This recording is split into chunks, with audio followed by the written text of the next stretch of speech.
हमसे तुम तक के आने वाले एपिसोड में अब कहानी एक ऐसे मोड़ पर पहुंचने वाली है जहां पूरे घर की किस्मत एक ही फैसले पर टिक जाएगी।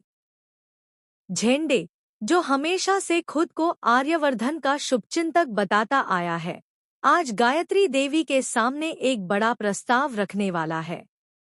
वह मुस्कुराते हुए कहता है, माँ, आर्य सर की शादी के लिए मैंने एक बहुत ही अच्छी लड़की ढूंढी है। वह आर्य सर की जिंदगी में सिर्फ खुशियां ही लाएगी। यह सुनकर गायत्री देवी उत्सुक हो जाती हैं और पूछती हैं, कौन है वो लड़की? झेंडे झेंडे तुरंत जवाब देता है, मीरा मैडम। लेकिन जैसे ही मीरा का नाम कमरे में गूंजता है, गायत्री देवी का चेहरा हल्का सा उतर जाता है। झेंडे अपनी बात आगे बढ़ाता है, माँ, मीरा और आर्य सर एक दूसरे को बहुत अच्छे से समझते हैं। दोनों हमउम्र हैं और उनकी जोड़ी भी कमाल की लगेगी। गायत्री देवी कुछ कह पाती उससे पहले ही घर के अंदर अचानक एक आहट गूंजती है। द्वार पर खड़े थे गुरुजी। उनकी उपस्थिति ने पूरा माहौल बदल दिया। गायत्री देवी तुरंत उनके पास दौड़ कर गईं। गुरुजी की आंखों में एक अजीब सी कड़क चेतावनी थी।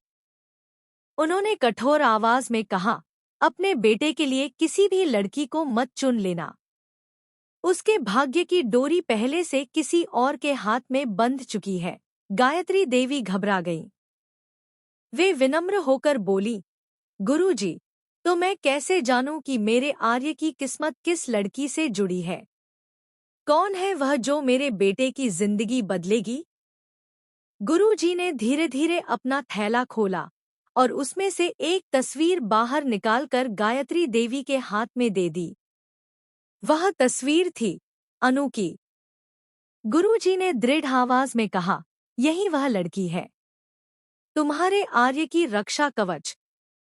भाग्य ने इन्हें एक दूसरे के लिए चुना है।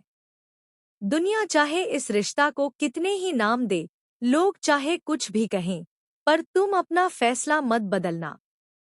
अगर तुम अपने बेटे की जान बचाना चाहती हो, तो दुनिया की नहीं, किस्मत की बात मानना। यह सुनते ही गायत्री देवी का चेहरा खिल उठा। अनु की तस्वीर देखकर उनके मन में वही अपनापन लौट आया जो उन्हें उस मंदिर में पहली बार अनु को देखकर महसूस हुआ था। उन्हें अंदर से महसूस हुआ कि यह रिश्ता सच में ईश्वर का संकेत है। लेकिन ठीक उसी पल झंडे का चेहरा गुस्से से तमतमा उठा। उसने तीखी आवाज में कहा, माँ, अनु और आर्य सर की जोड़